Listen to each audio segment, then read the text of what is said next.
All praise to the Most High. We're in 2 Corinthians, verse 13. And I'm going to explain this verse to you guys. Some of you may already know it and some of you may not. But let's look at it and I'm going to explain it to you.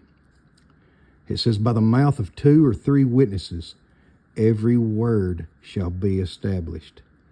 Meaning that if somebody comes to you and says, well, Scripture says this, and it means this. Well, it has to be confirmed by 2 other books in Scripture. Each book is a witness. And I'm going to use this verse, for instance. It says, by the mouth of 2 or 3 witnesses, every word shall be established. You can also find this in the book of Matthew 18, verse 16, Deuteronomy 19 and 15, and 1 Timothy 5:19, I believe. But you can find this exact verse in those other 2. And that is confirmed by those witnesses as well as Yahuwah. And if these 3 books, the witnesses that you went to, if they don't line up with each other, then we know that is false teaching. That is false doctrine. Before I begin reading tonight, I would like to say that there are millions and millions of people say that the law has been done away with.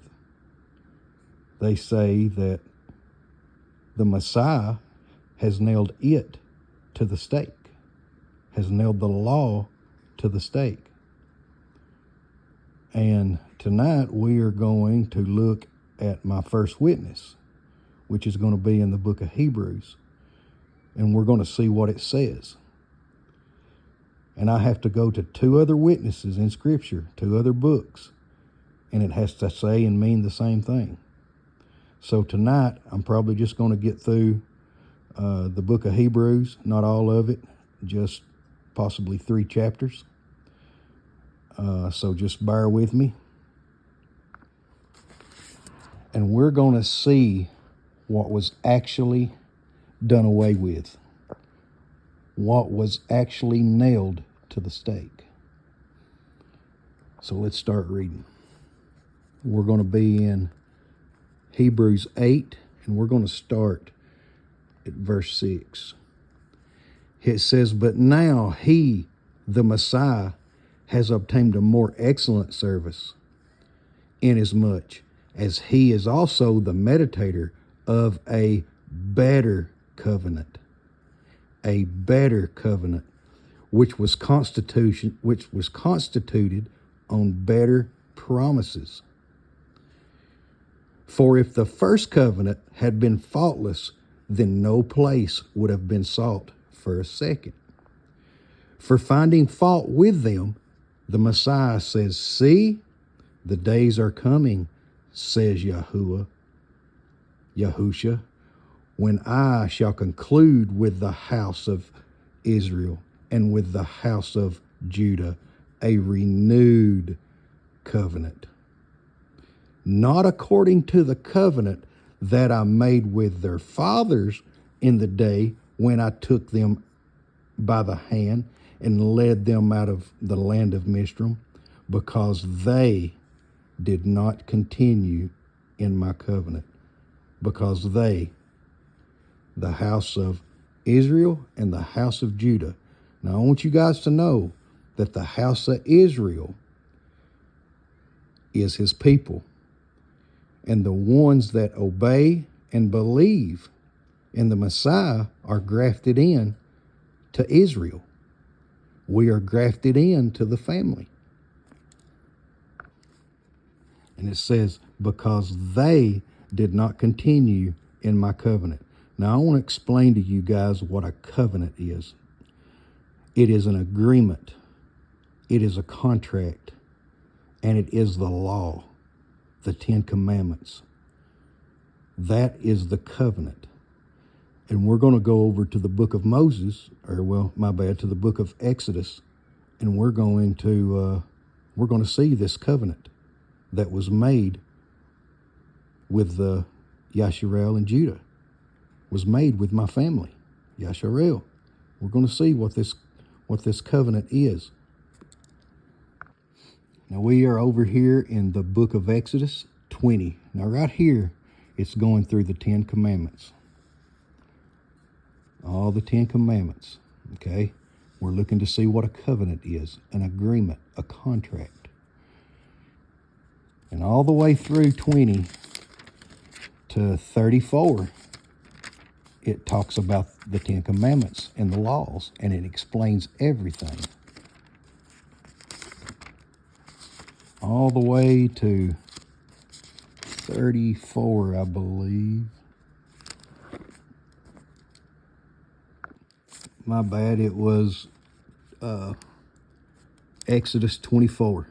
So after he went through all those explaining of the laws, he gets down here and he says, and he took the book of the covenant and read in the hearing of the people. And they said, all that Yahuwah has spoken, we shall do and obey. What did he got through just teaching them in Exodus 20? The 10 Commandments, the Sabbath, the feast days. That was the first covenant he made.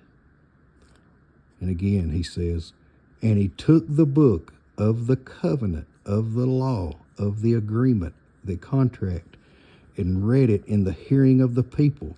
And they said, all that Yahuwah has spoken, we shall do and obey.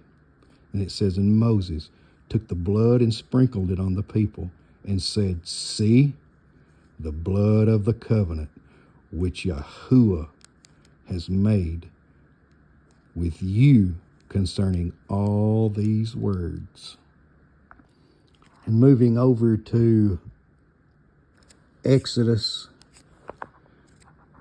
31, verse 13. And it says, and you speak to the children of Israel, the family, the people that we get grafted into, saying, my Sabbaths you are to guard by all means, for it is a sign between me,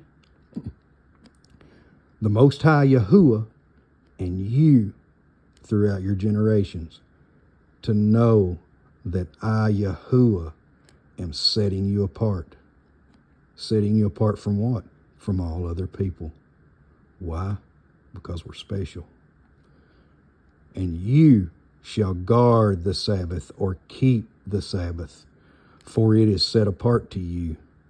Everyone who profanes it shall certainly be put to death.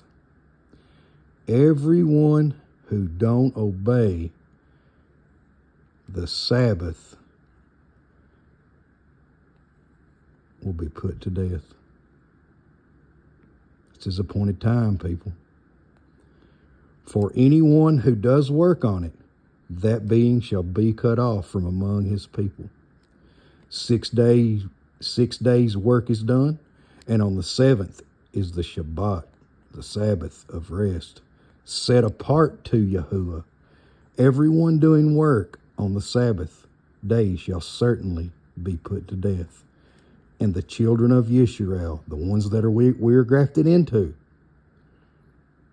shall guard or keep the Sabbath, to perform the Sabbath throughout their generations as an everlasting covenant, law, or agreement between me and the children of Israel. It is a sign forever. Forever, people. I mean, you can't deny it. For in 6 days Yahuwah made the heavens and earth, and on the seventh day he rested and was refreshed.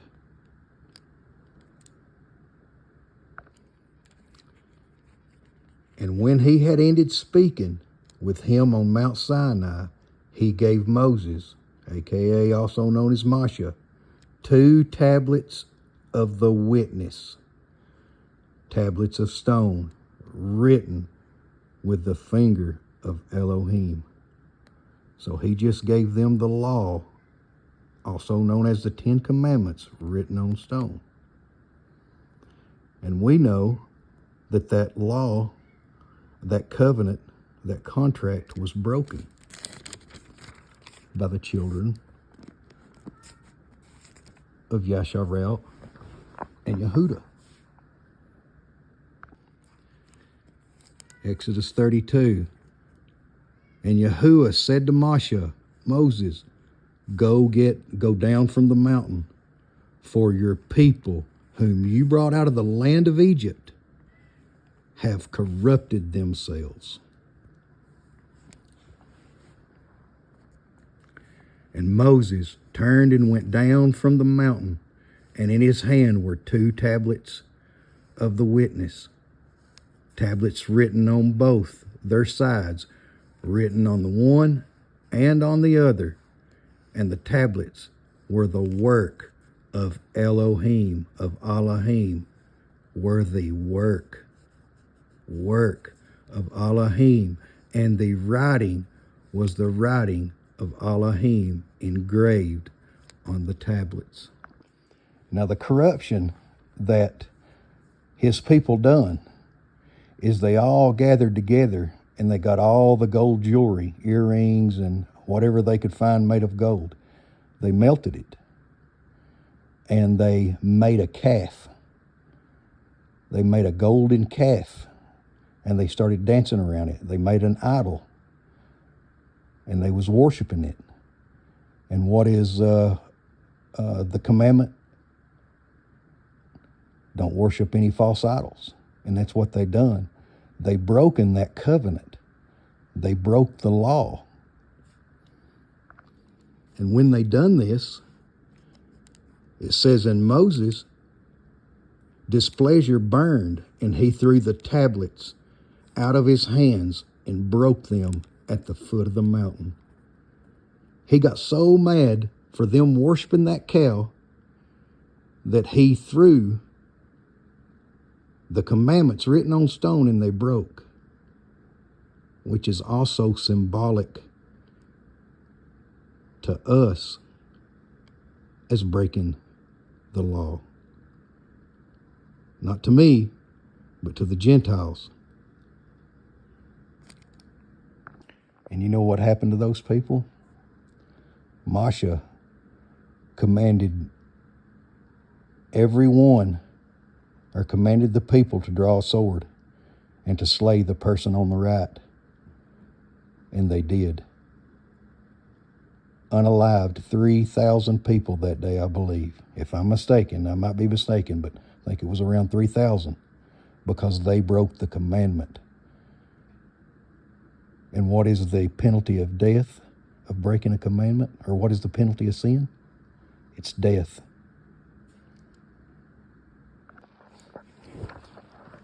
And going back to the 2 stones that Moses threw down and broke,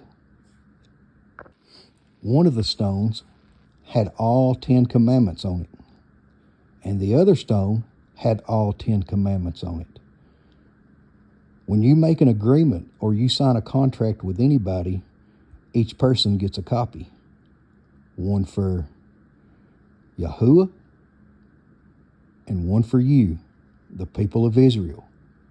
And he takes those 2 copies and he lays them inside the Ark of the Covenant. It wasn't that the 2 stones, a lot of people thinks that the 2 stones, that there was 5 on one side and 5 on the other. No. It was a copy for you, me, and a copy for Yahuwah. We're in Ezekiel 36, chapter 36, and we're going to go down here to verse 24. And I, Yahuwah, shall take you from among the Gentiles, and I shall gather you out of all the lands, and I shall bring you into your own land, and I shall sprinkle clean water on you, and you shall be clean from all your filthiness and from all your idols. I cleanse you, and I shall give you a new heart. And I shall put a new spirit within you, and I shall take the heart of stone out of your flesh, and I shall give you a heart of flesh, and put my spirit within you, and I shall cause you to walk in my laws, my 10 commandments, and keep my right rulings, and shall do them. Let's go to the book of Jeremiah. Jeremiah 31. Jeremiah 31. Go down to here to 31. Jeremiah 31:31. It says, see, the days are coming, declares Yahuwah, when I shall make a renewed covenant with the house of Israel and with the house of Yehudah, not like the covenant I made with their fathers in the day when I strengthened their hand to bring them out of the land of Egypt, my covenant which they broke by worshiping a cow, though I was a husband to them, declares Yahuwah. Notice that he said he was a husband to them. And what did they do? They committed adultery by worshiping an idol, by worshiping a cow.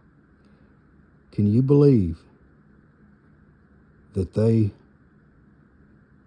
took a cow as their husband over the Most High Yahuwah? How ignorant. And it says, for this is the covenant I shall make with the house of Israel after those days, declares Yahuwah. I shall pour my Torah, my laws, my 10 commandments in their inward parts, and write it on their hearts, and I shall be their Elohim, and they shall be my people. And it says, and no longer shall they teach each one his neighbor and each one his brother, saying, know Yahuwah, for they shall all know me, from the least of them to the greatest of them, declares Yahuwah.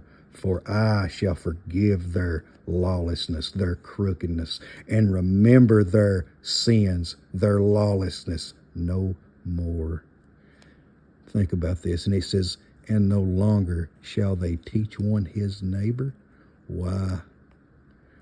Because when you know the commandments and believe in the Messiah, you never have to be taught again. Just obey. Let's continue back over here in Hebrews. And it says, and they shall by no means teach one his neighbor and each one his brother, saying, know Yahuwah, because they shall know me from the least of them to the greatest of them, which I just read over in the book of Jeremiah and Ezekiel. And it says, because I shall forgive their unrighteousness and their sins and their lawlessness, I shall no longer remember. Now, when it goes right here to chapter 9, it tells you what they had to do, as far as what they had to do when they started getting ready to sacrifice these animals for their sins, their slaughterings. And we're going to go up here to verse 13, to the slaughterings. It says, for if the blood of bulls and goats and ashes of a heifer sprinkled the defiled set apart for the cleansing of the flesh, how much more shall the blood of the Messiah, who is through the everlasting Spirit offered himself unblemished to Elohim, cleanse your conscience from dead works to serve the living Elohim. Read this again. Cleanse your conscience from dead works The law is the works, people. The law is the obedience. Works is the definition of law. To serve the living Elohim.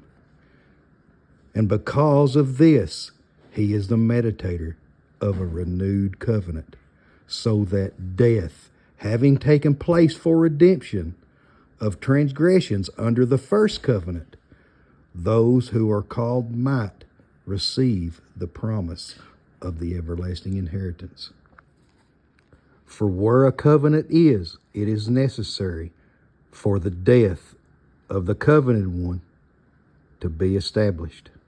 For a covenant over those dead, for a law over those dead is firm, since it is never valid while the covenanted one is living. Therefore, not even the first covenant was instituted without blood by the sacrifice of bulls. For when, according to the Torah, every command had been spoken by Moshe, by Moses, to the people, he took the blood of calves and goats with water and scarlet wool and hyssop, and he sprinkled both the book itself and all the people, saying, This is the blood of the covenant. This is the blood of the law, which Elohim commanded you. As of right now, we haven't seen anything that was done away with yet. Nothing has been done away with yet. We just went through the covenant, what a covenant is, the renewed covenant, and then he jumps right over in to talking about the first covenant, about the regulations of worship. And so far, we haven't seen anything that was nailed to the stake yet or done away with. So let's start down here in verse 24, Hebrews chapter 9. For the Messiah has not entered into a set-apart place made by hand, meaning that he don't reside in temples, synagogue, or churches anymore. Why? Because we are the third temple. He resides in us. Figures of the true, but into the heavens itself. Now appear in the presence of Elohim on your behalf, not that he should offer himself often, as the high priest enters into the set-apart place year by year with blood of bulls and goats, not his own. For if so, he would have had to suffer often since the foundation of the world. But now he has appeared once for all at the end of ages to put away sin by the offering of himself. Okay, we finally found something that was done away with, that was nailed to the stake. Sin. Okay, what is the penalty of sin? Death. What is also sin called? It's called a curse.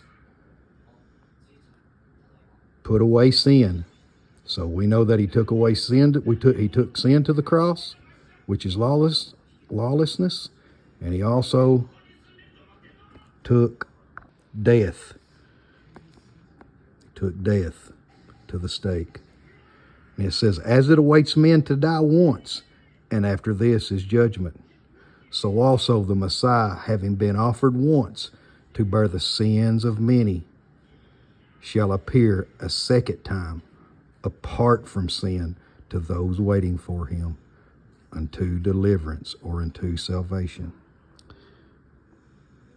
Chapter 10, it says, for the Torah, having a shadow of the good matters to come, and not the image itself of the matter, was never able to make perfect those who draw near with the same slaughter offering, which they offered continually year by year. Let's read that again. For the Torah, having a shadow, who is the shadow of the law, of the Torah? The Messiah. You cannot separate the Torah from the Messiah. You cannot separate the Spirit from the Messiah, or separate Yahuwah and the Torah and the Messiah. You cannot split them up. They're all one. It says, for the Torah, having a shadow of the good matters to come, and not the image of blood and bulls itself of the matters, was never able to make perfect those who draw near with the same slaughter offering, which they offer continually year by year. Otherwise would they have ceased to be offered, because those who served once cleansed would have had no conscience of sin. But in those offerings is a reminder of sin year by year, for it is impossible for the blood of bulls and goats to take away sin. Therefore, the Messiah coming into the world, he says, now listen, he says, slaughterings and meal offerings, Yahuwah, you did not desire, but a body you have prepared for me. In ascending offerings and offerings for sin, you did not delight, or you did not like. Then I said, see, I come in the roll of the book. I come in the roll of the law. It has been written concerning me to do your desire, O Elohim. What was his desire? What was his desire? Well, let's see. Now, right here, people, here comes one that says what he's going to be taken, what is going to be nailed to the cross. What's done away with? We're fixing to find out. It says, saying above,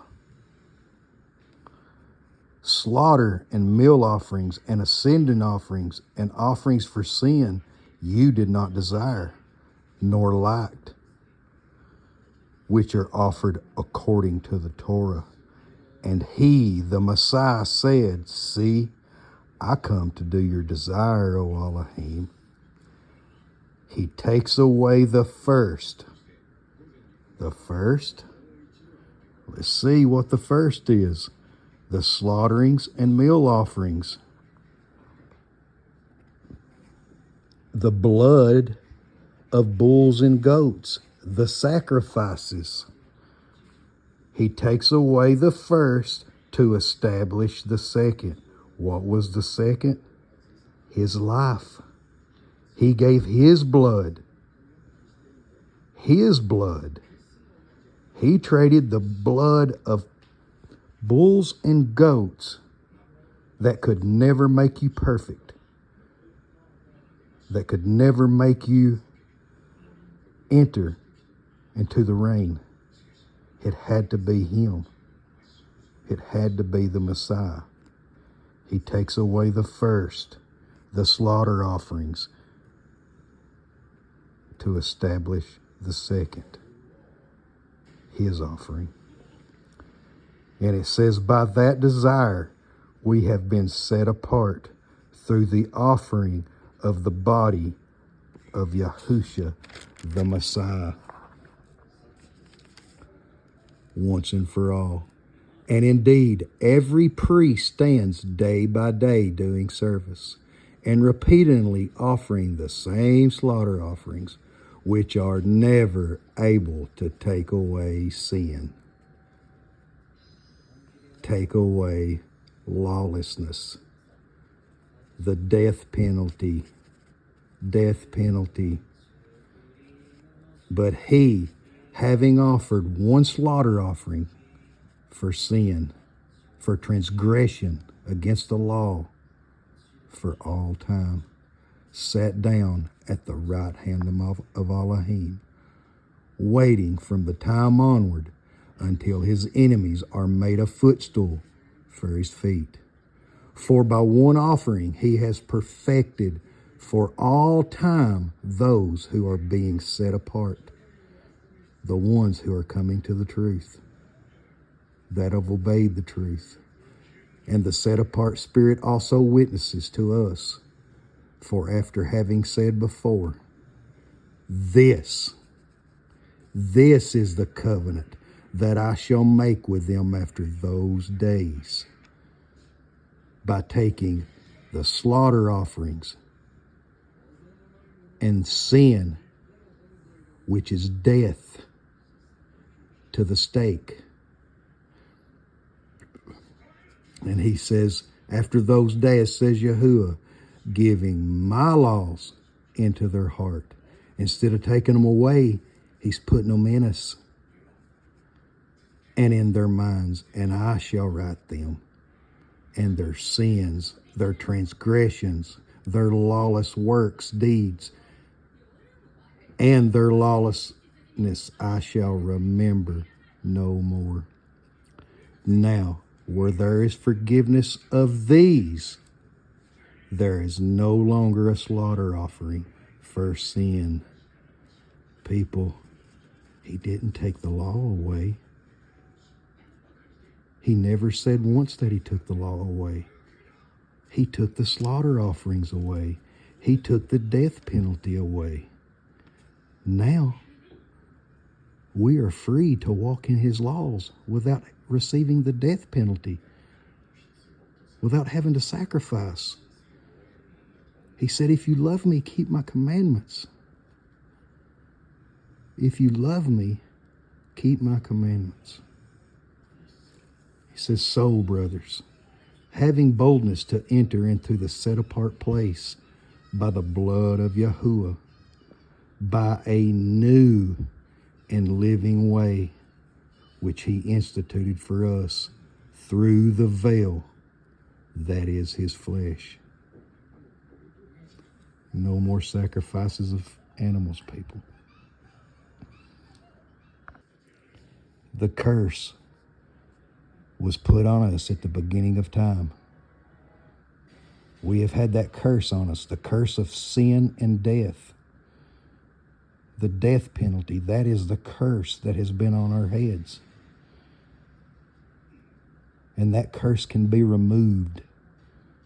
All you have to do is to believe on Yahushua HaMashiach, that he is the Son of the Most High Yahuwah. That's it. That's all you got to do. That is salvation. Salvation isn't by works of the law. We know that. But the works of the law is our proof that we are saved. It is our proof that we loved him. That is the mark, people, that's in the book of Revelations. He says his mark will be frontless between your eyes. And you know what that mark is? It's the Torah. That is the mark of his chosen people, the people of Israel, the family that we get grafted into. He never done away with the law.